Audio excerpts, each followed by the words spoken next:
on how it's made. Ceramic tiles, from the production line to the grout line. Ceramic tiles are a popular choice for flooring, kitchen backsplashes, and bathroom walls. They can withstand humidity and won't absorb liquids or odors.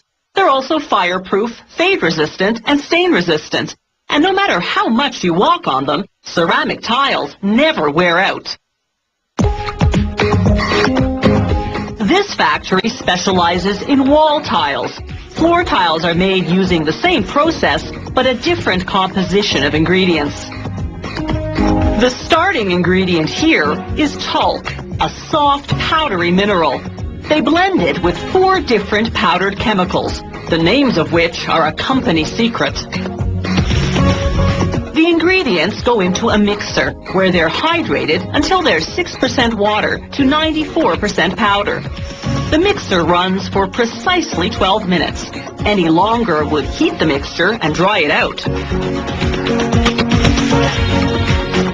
The mixture is now slightly damp and quite lumpy. A conveyor belt transports it to a grinder that mills it to a fine texture. This mixture is now ready to be formed into various models of tiles.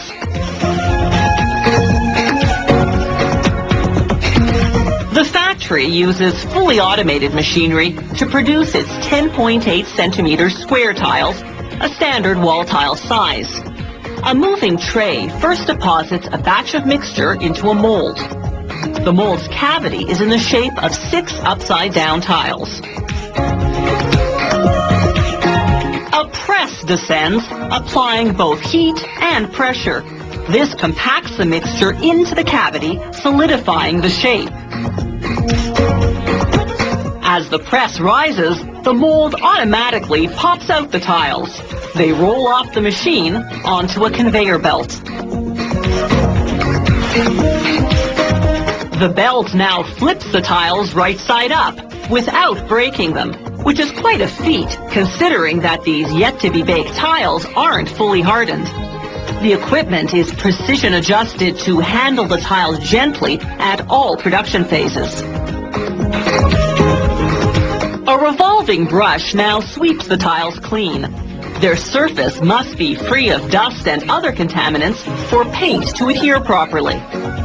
The factory uses a water-based paint that's specifically designed for ceramics. It continually circulates in the vat, keeping the color well blended. The painting process resembles an automatic car wash.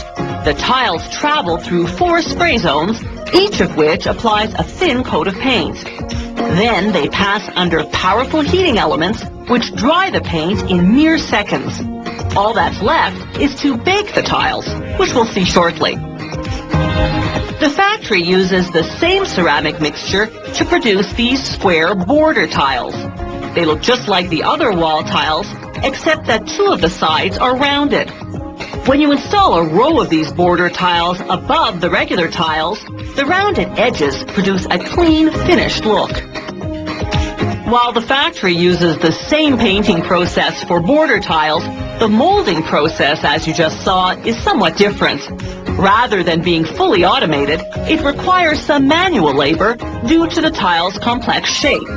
That's why border tiles are often more expensive than regular tiles.